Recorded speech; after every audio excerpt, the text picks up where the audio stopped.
Hi, this is Kaushal Patil from University of Illinois Chicago. I'm MSCA student and I'm going to be presenting my homework 1 for course CS441. Alright, so let's start with the introduction, and the things that you see on your screen is what we are going to be covering today. So let's start with the description, and this project basically finds traceability links among two set of graphs, original graph and perturbed graph as described in the homework. And we use Map Reduce paradigm and Hadoop to solve the problem of graph isomorphism. So as you can see on your screen, the pre-processing graphic, this is what is happening. I take the serialized graph files and create the shards as shown in the graphic separately for nodes and for edges. So I divide the graph into 20 parts and then I arrange it with separators as shown on the graphic. So this next graphic shows what mapper and reducer jobs I'm running and what intermediate files I have. So we start with the sharded files, we put them into a mapper that takes the cross product. Then we feed it into a mapper that finds the similarity for one node in original to one node in perturbed. And then for each key node, we find the value with the maximum similarity and delete the rest of the value. Then we label these nodes based on their similarity score. If either they were added in the perturbed graph, if they were removed from the original graph, if they're modified or if they stayed the same. Yeah, and then we basically find what kind of traceability link it is in the TL checker reducer. This produces some intermediate files with the CTL, ATL, WTL, BTL counts, and then I have an identity mapper. Plus, I also aggregate GTL, DTL, GTL, BTL, and RTL to find sums, and then I sum over ATL, CTL, WTL, all those traceability link metrics. And then in the final reducer, I compute the accuracy, precision, and the BTLR. Coming to the algorithm part, this is how it goes. Phase 1, we start with pre-processing the serialized file as mentioned. We have the preprocessor submodule for that. It basically produces two text files, sharded edges.txt and sharded nodes.txt. This is uploaded to HDFS, and that's where our first job begins. So the first job is the cross product job. The second job is the finding similarity job, which is phase 3. And then in phase 4, we basically do the node labeling part, followed by computing the traceability link metrics in phase 5. And then this next later part of readme contains the instructions on running the program, what the format of the input example and the output that I am getting for 300 nodes. So that's what I have put in the readme. Also, I have created certain constants for traceability link labeler that are being used by the TL labeler mapper to figure out if the node was added, modified, removed, etc. And as you can see on your screen, this is where it's coming from, the application conf. Then I also have the logback XML, which basically is the configuration for my logo. Now let's see the structure of a typical map reduce job in this particular project. So I'll show you my compute SimRank job, which has like one mapper, one reducer, the job config, and I also have a custom writable interface as you saw. I have also created certain helpers for this project, which are in the helpers package. So I have the comparable node class, which contains the similarity function for comparable node. I have the comparable edge class, which contains the similarity function for comparable edge. I have like a YAML parser that parses the YAML produced by netgamesim, and I also have a node data parser that parses the string representation of the node back to the comparable node format and string representation of the edge back to the comparable edge format. So next we see my config for generating the serialized graphs.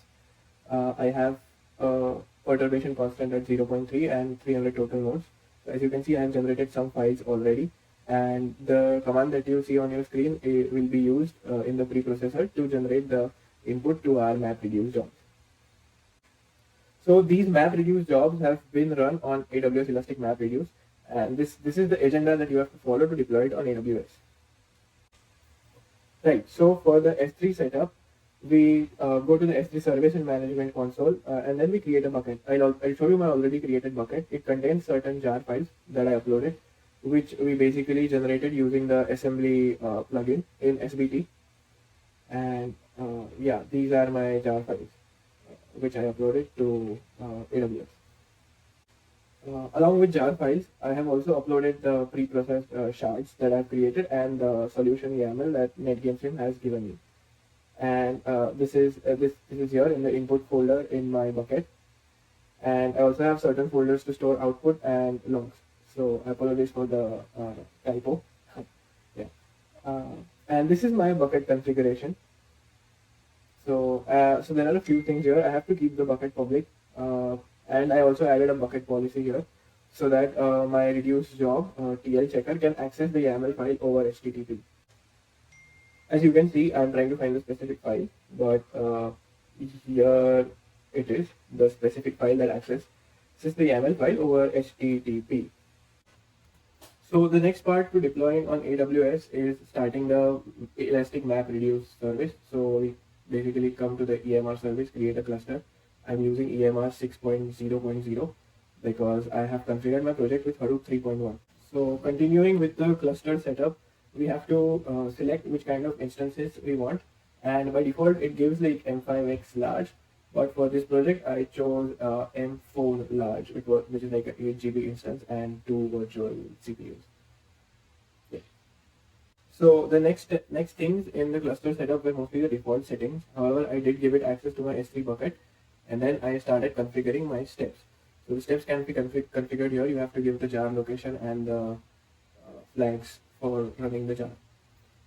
As you can see, I have run a lot of clusters for this project, but this is the one which had the full job completed. So we start with cross product nodes, cross product edges, SimRank nodes, SimRank edges, TL labeler nodes, TL labeler edges, some job for stats, and final site complete. So all these jobs have been run successfully, and you can see the logs of these jobs and the logs of the master node of this job as well, which is the controller. So all logs are also stored in the S3 bucket, and yeah, you can also like clone this job, but you need the cluster running, which I don't have right now. And yeah, so I also have some cancelled and some failed steps because I was trying to debug while running this job. Yeah, sorry for that. So as I was saying, I have a few cancelled and failed jobs as I was trying to debug this while running. And the configuration, as I said, is the action on failure is cancel and await, which basically means that if a job fails, it's going to cancel the rest of the jobs and the cluster is going to wait. And we can also see the standard error logging on it's stored in the bucket. So all the outputs of these jobs are stored in the output folder of our bucket. As you can find, the output folder has all these files, which we'll download on our local system and inspect to see if the output is correct.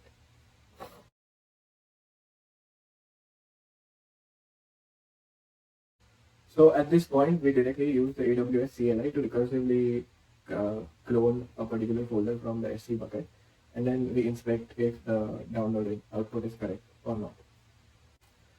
So in the inspection, it feels that most of the output is correct. So I'll be explaining each file uh, by like what output it has and what are its contents. So let's start with the crossed edges file.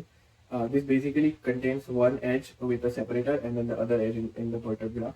Similarly, for cross nodes file, it contains one node separator and then a node in the other graph. And then we see the SimRank nodes file, which contains one node with separator, other node, and as you can see, the star F shows that this is like a forward link from original to perturbed. In the next part of the file, we see the node it is being compared to and its similarity score.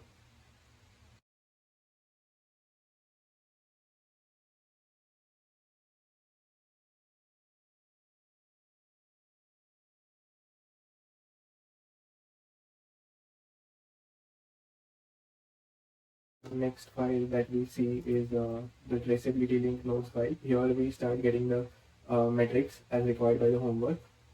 And let's also inspect the labels file, which is here. So this file contains the intermediate output between the mapper and reducer of the traceability link job. It contains a key matched, added, removed, modified, and the node which is detected as matched, added, removed, or modified. Next job that we see is the sum job output. In our case, the sum job output has combined the metrics of traceability link checker for nodes and traceability link checker for edges. Because we input two files and the output of those two files were put into a signal reducer. And then we get the final output using the final output job. And as you can see, our accuracy is 76%, the LTR is 0.053, and precision is 85%.